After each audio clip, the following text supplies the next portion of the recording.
রাম রাম বন্ধুরা, আপনারা কেমন আছেন অবশ্যই কিন্তু কমেন্টে জানাতে পারেন। তো এসআইআর তো হচ্ছে আমাদের রাজ্যে, আপনারা দেখেছেন, এবং তার মধ্য থেকে মাননীয় মুখ্যমন্ত্রী তথা তৃণমূলের পক্ষ থেকে কিন্তু বিশাল বড় হুড়জুড় করা হচ্ছে। আপনারা দেখেছিলেন বিশাল জনসভা করা হয়েছিল এসআইআর বিরুদ্ধে। কিন্তু কেন এই বিরুদ্ধ, মানে এসআইআর বিরোধিতা কেন কেন করছে তৃণমূল কংগ্রেস, আসল কারণটা কি? আসল কারণটা কি আমি যদি বলে দেখুন, খবর দেখাতে হলে আমি খবর দেখাতেই পারতাম, এবং মাননীয় মুখ্যমন্ত্রী যা বলেছে তার সাপেক্ষে আমি যুক্তি দিয়ে আমিও কিন্তু প্রশ্ন ছুড়ে দিতে পারতাম আপনাদের কাছে, বা যারা দেখেন আমার ভিডিও তাদের কাছে, বা বুঝতেই পারছেন। কিন্তু আসল উদ্দেশ্যটা কি, মানে আসল কারণটা কি, কেন তারা আজকে পথে নামছেন? কার্যত পথে নামছেন, কার্যত শুধু পথে নামছেন না, মমতা ব্যানার্জি থেকে শুরু করে অভিষেক বন্দ্যোপাধ্যায় তো বলেছেন দিল্লিতে গিয়ে আগুন জ্বালাবে, দিল্লিতে গিয়ে আগুন জ্বালাবে। দেখুন, অভিষেক বন্দ্যোপাধ্যায়কে দিল্লি যেতেই হবে, আজ নয়তো কাল দিল্লি থেকে যেতেই হবে। এখন দেখার বিষয় সে কিভাবে যাবে, মানে সে কিভাবে যাবে সেটা হচ্ছে দেখার বিষয়, সেদিকে আমি যাচ্ছি না। কিন্তু অভিষেক বন্দ্যোপাধ্যায় স্বীকার করে আরেকজন ব্যক্তি আছে যার নাম হচ্ছে কল্যাণ ব্যানার্জি। বা তার কি সেই ডাকার স্টাইল? সুকান্ত মজুমদার সম্ভব, সুকান্ত মজুমদারকে এবং বিরোধী দলনেতা শুভেন্দু অধিকারীকে কি ডাকার স্টাইল, যে পুলিশ ছাড়া এবং ওই সেনাবাহিনী ছাড়া আয় কি সমস্ত ডাকার, মানে চেঁচিয়ে চেঁচিয়ে পুরো একদম লোক জড়ো করে দিচ্ছিল, ফাটিয়ে দিচ্ছিল কার্যত। কিন্তু কেন কেন এই বিরোধিতা, কেন তারা আজকে রেগে গেছে তৃণমূল কংগ্রেস? মানে রাগার কারণটা কি অ্যাকচুয়ালি? এসআইআর হচ্ছে বলে, তাহলে এসআইআর ভয়টা কিসের? ভয়টা কিসের? কি এমন কাজ করে রেখেছে যে যার ফলে তারা ভয় পাচ্ছে আজকে, এবং কার্যত ভয়ে পাগল হয়ে গেছে?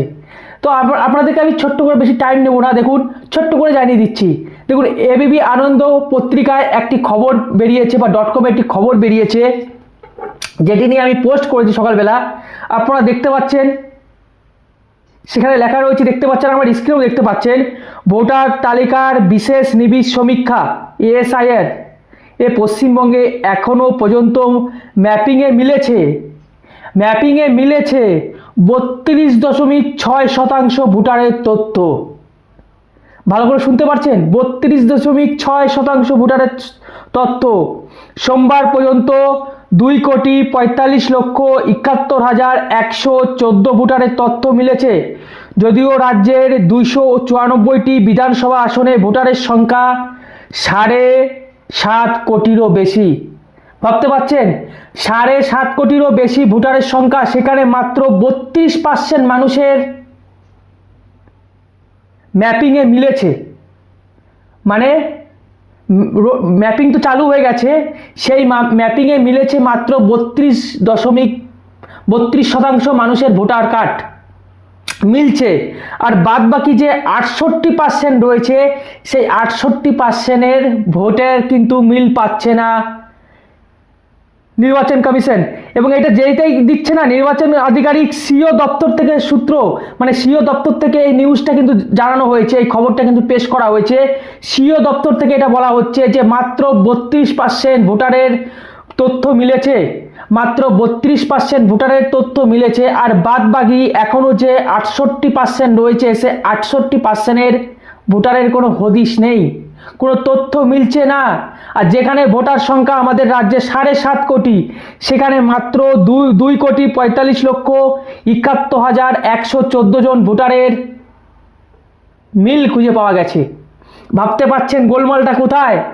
তার মানে কি দাঁড়াচ্ছে, এই যে 32%-এর তো রেহাই পেয়ে গেল, কিন্তু যে 68% রয়েছে, সেই 68% ভোটারদের কাগজ দেখাতে হবে।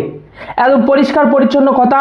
যেহেতু ম্যাপিং করেছে, ম্যাপিংয়ে যেহেতু মিলছে না তাদের কোনো নাম, তাদের কোনো বংশ পরিচয়, যাই হোক কোনো কারণে মিলছে না, তো সেই কারণেই 68% ভোটারদেরই কিন্তু কাগজ লাগবে। যা যা এসআইআর এর প্রয়োজন সমস্ত ডকুমেন্টস কিন্তু লাগবে এই 68% ভোটারের।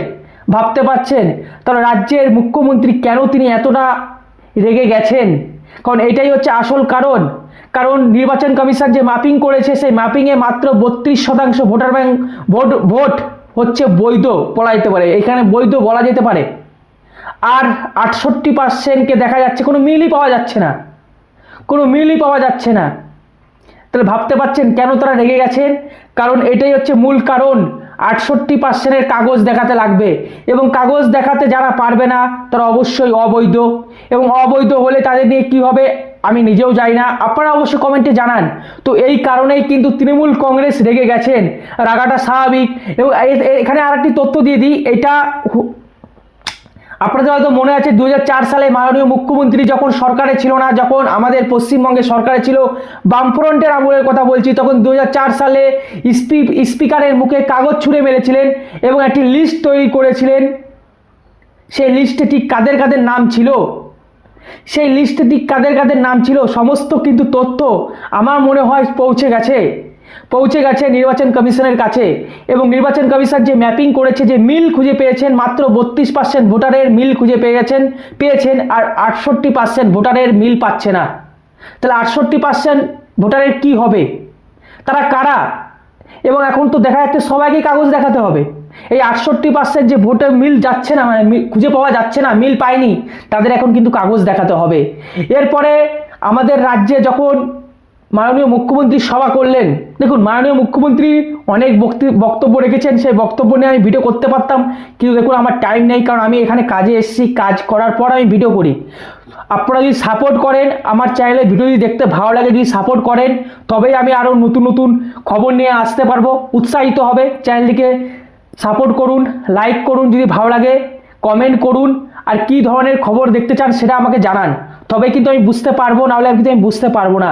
এরপরে দেখুন আমাদের রাজ্যে যেদিন মাননীয় মুখ্যমন্ত্রী এসআইআর এর বিরোধিতা করতে মিছিলে নামলেন বা পদযাত্রা করলেন, মাননীয় মুখ্যমন্ত্রীর বক্তৃতার কথা আমি যাচ্ছি না, যারা তার সামর্থ্য গিয়েছিলেন, সে একটি জ্ঞানী বাবাকে আমি খুঁজে পেয়েছি, বা জ্ঞানী ছেলেকে খুঁজে পেয়েছি।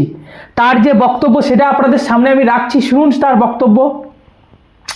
তিনি এসআইআর নিয়ে ঠিক কী বলছেন, তার বক্তব্য শুনে ভাই আমি তো দেখুন জ্ঞানী বাবা কি বলছে, জ্ঞানী বাবা নয়, জ্ঞানী একটি ইয়াং ছেলে, তার বক্তব্যটা শুনুন। তিনি কি, সেই ছেলেটি কি বলছে, তিনি বলছি সেই ছেলেটি কি বলছে শুনুন। গণেশ কুমার বলছে মহিলারা ভোট দিতে পারবে না। কেন ভোট দিতে পারবে না?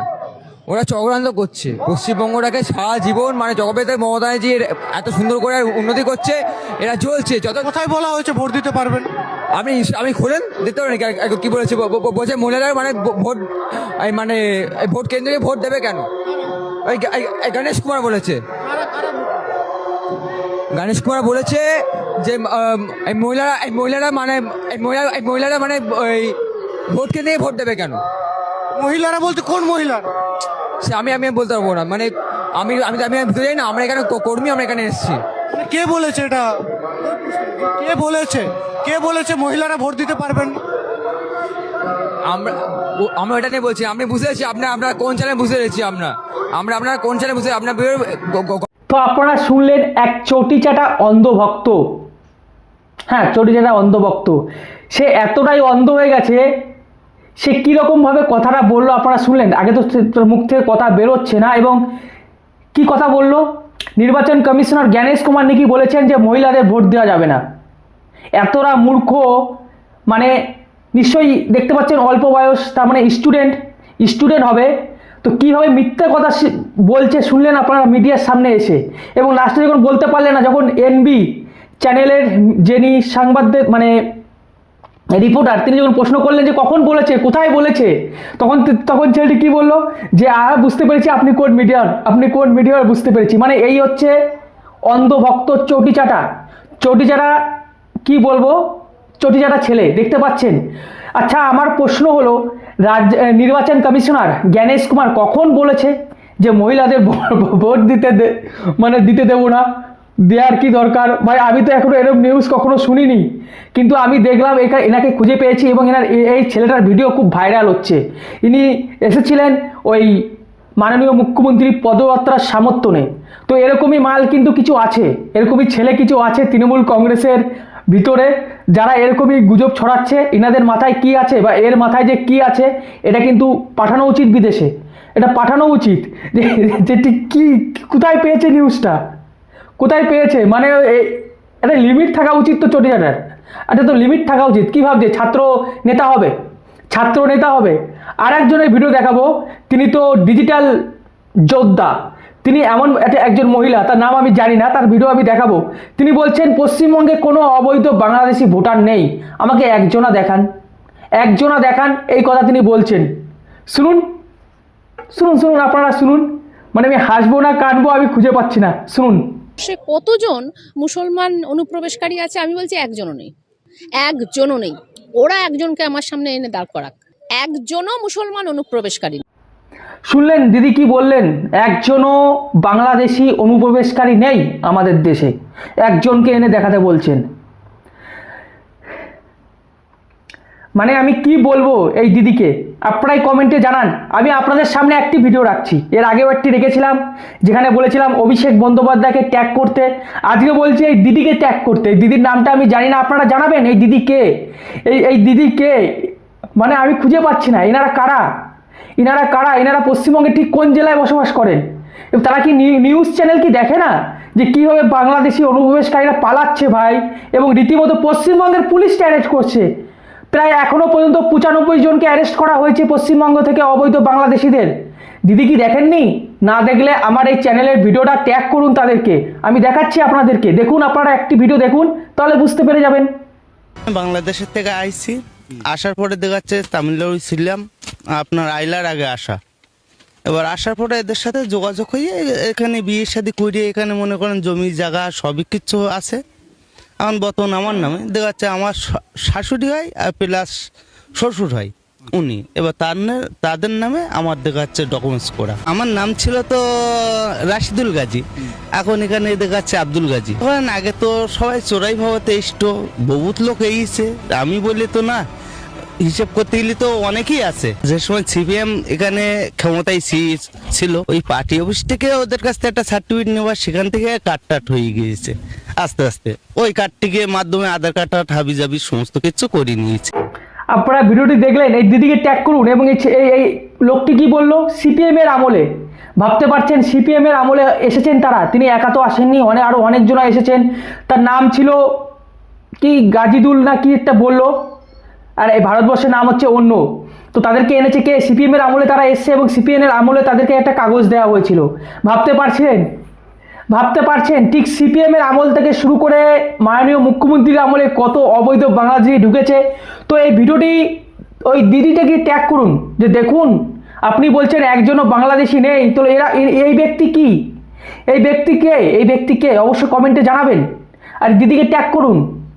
তো আমি কি বলবো, আপনারা কমেন্টে জানান। যদি ভালো লাগে লাইক করুন, চ্যানেলটিকে সাবস্ক্রাইব করে দিন। এবং আমি এখনও বলছি, যারা ভারতীয় তাদের এসআইআর নিয়ে কোনো চিন্তা নেই, কিন্তু যাদের চিন্তা করার কথা, যারা চিন্তা করছে তারা কেউ ভারতীয় নয়। এটা আমি পোস্ট করেছি, আপনারা অনেকে দেখেছেন, অনেকে লাইক করেছেন। তো দেখতে থাকুন, সঙ্গে থাকুন। রাম রাম, ভারত মাতা কি জয়, বন্দে মাতরম, জয় শ্রীরাম। ভালো লাগে লাইক করুন, চ্যানেলটিকে সাবস্ক্রাইব করে দিন।